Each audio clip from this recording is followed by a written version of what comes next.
Adventure 2, if you will. We went to Wilmington. We drove all the way to Wilmington. It's like 2.5-hour drive. All the way to Wilmington. All the way.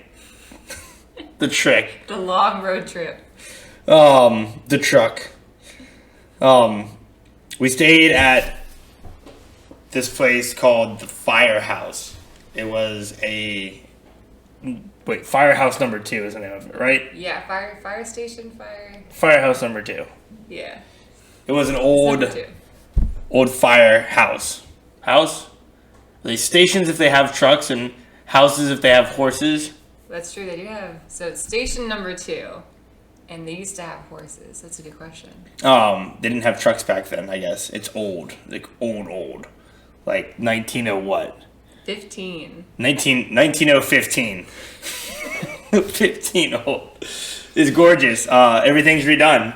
Upstairs is like I don't know it's a condo. It's an apartment. It's monstrous. It's got 2 bedrooms. It's a giant shower. I guess that's where the Firehouse people used to stay. Whole kitchen, great view. It's even got a rooftop that I'm not sure if I was supposed to climb up onto, but I did anyways. Climb all the way up the narrow little staircases. The first thing we did the first night we got there, climb all the way up. Had to know what was up there. It's haunted. At least I think it's haunted. There were, sounds.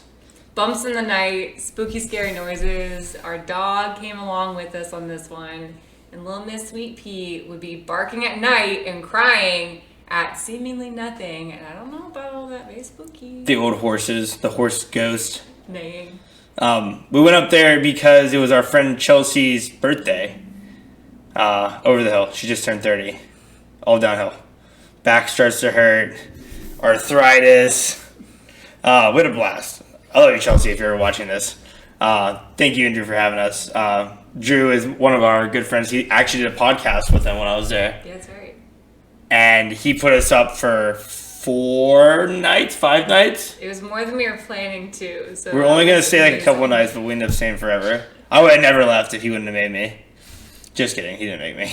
He said I could stay as long as I wanted to. But we went down there.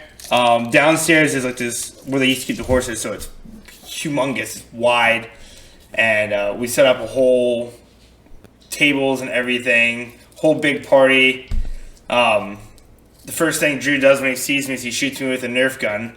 So then, being the adults that we are, we went and bought all the Nerf guns and put them on the table with darts. Had a merry old time. That the longer we were there, the more the Nerf guns not only grew in quantity, but they got bigger and bigger, and the little bullets got bigger and bigger that were coming out of them. You'd be minding your own business, and you just get shot in the head. From across the room, looking around like, where in the world? Throughout the night, it all started with no liquor, which had to change. And then next thing, a bottle of Jameson was introduced, and Drew and I are breakdancing. I mean, it looked pretty good from We attempted far. to breakdance. Everything was very smooth, looked nice. I slid through a pile of dog poop. Everywhere. I saved Drew's life that night. He almost slid through it too. But luckily, upstairs where we were staying, there's a shower. This giant nice shower. So we partied all night, danced the night away. The next day, I think Carly had work. Yeah, I had work while I was up there. I think during the day and maybe part of the next day. And it was awesome though at the firehouse though. We had fast Wi-Fi. I think every call I took there had a different backdrop. I was like moving around like, ooh, this probably looks cool. I'm gonna take my call from here. Ooh, this probably looks cool too. The entire time. I made Carly a fort in bed. And I left her for a day. I needed it. I went. The party didn't treat her as good as it treated me. Oh, it treated me great. It was the morning after. I went out. Did some exploring. I went to the train museum. The train museum was great. It's got 3 big trains, like a caboose out front, or I guess a train, and then I don't know what you call a car behind it, and then a caboose out front, being pulled by Rudolph at the moment.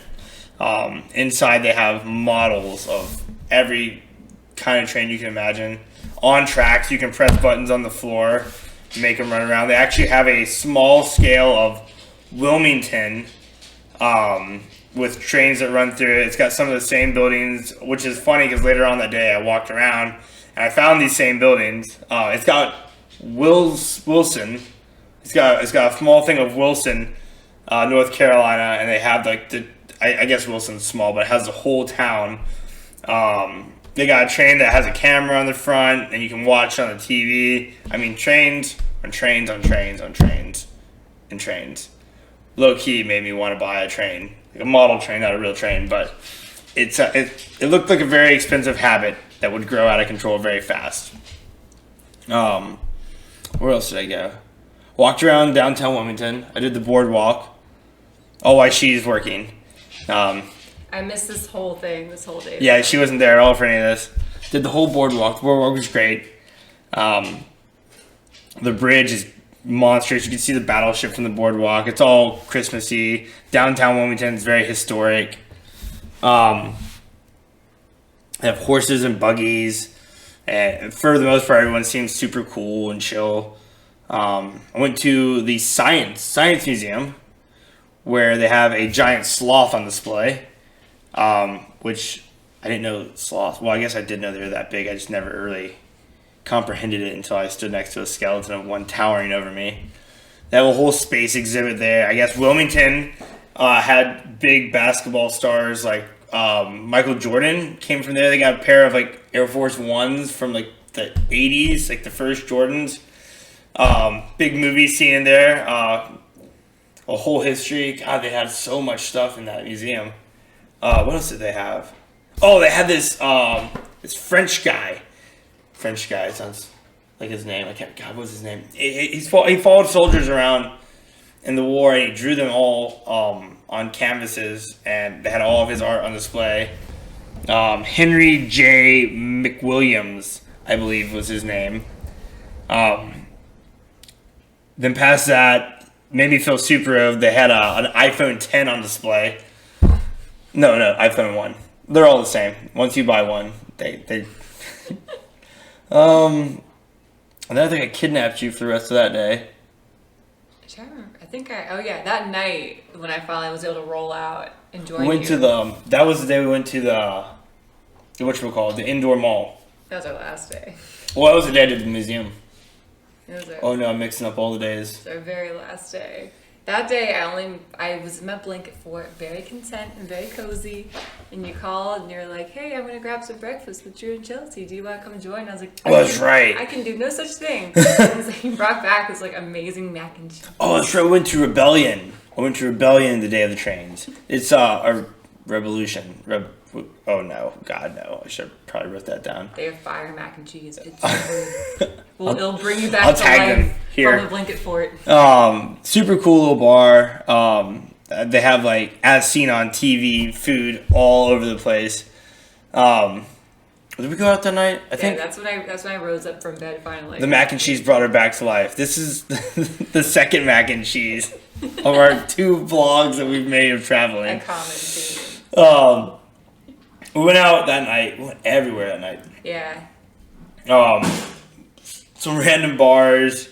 Nowhere super special, I guess. We met one guy that lived on a boat, which was very intriguing. That was really cool. Well, I don't know Wilmington at all. I've only been there a couple times ever, so that was kind of along for the ride. There were a lot of cool spots down there. Yeah, I lived down there, so I mean, for a little bit at least, it's a blur. I mean, it's definitely a party town during the summertime.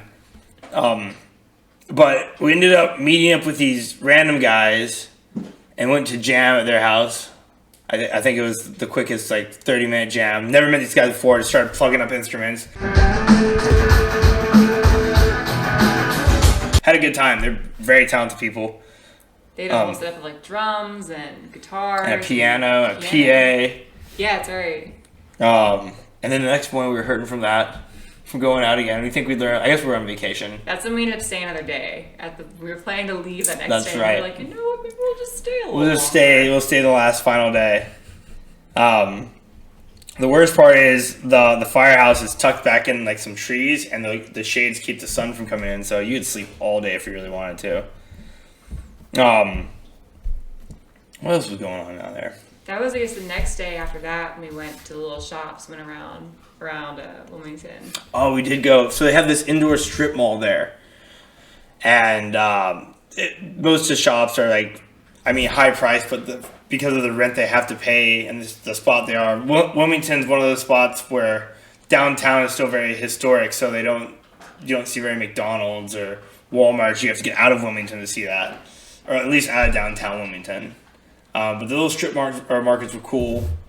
I really enjoyed that. Those were really cool places. There's like a lot of like locally made stuff. And we partner with them to sell their like items in these areas. We talked to one of the shop owners there for a long time too about kind of how things have changed since she's been there. And it was just a really cool area. A lot of historic stuff, like you said. A lot of cool little independent shops. There's also a lot of art everywhere, just like randomly, like graffiti, but nice graffiti, like on the wall. The place where one of our friends works, I believe it's called the RX, Killer Duck. If you ever want to eat duck, by the way, super good duck. It's just a very artsy town. That whole restaurant was just gorgeous, very well decorated. I guess that's about all we did when we were down there. Yeah, it's true. We had so much fun. We had a blast. It was short but sweet. Definitely coming back. Yeah. 100% coming back. During the summertime when we can go to the beach. If anyone's trying to find an awesome event venue, oh yeah, that firehouse is definitely. And Drew's a super easy person to work with. I'll definitely link his all his information. Just feel free to call him for whatever. Call him, ask him about Chester. Oh, we accidentally called him when we got there. We were trying Oh, back to saying what the place is haunted. Drew's got these little doorbells on the inside of it, inside the firehouse, and I guess he can just PA himself to me. I had no idea he could do that. And there's a great video of me, if I can find it, of him going, "Joe, it scared me to death." And then you can hear all this racket, which I wasn't making, and I didn't hear it, so it's got to be Chester, the ghost of the firehouse. Joe. Oh my God! All right. Hi, I can see everything you're doing. Left or right? Through that hallway. You can go upstairs through there. That's the bathroom. That's probably what you want. The lights. Huh. There's lights on the right side.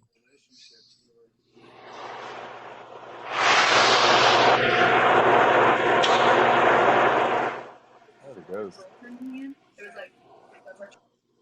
Like, I'm outside. I hear you yell so loud. I can hear the echo.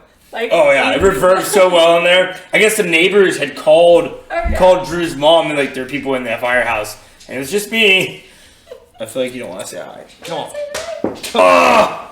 Yeah. Anyways, till the next time.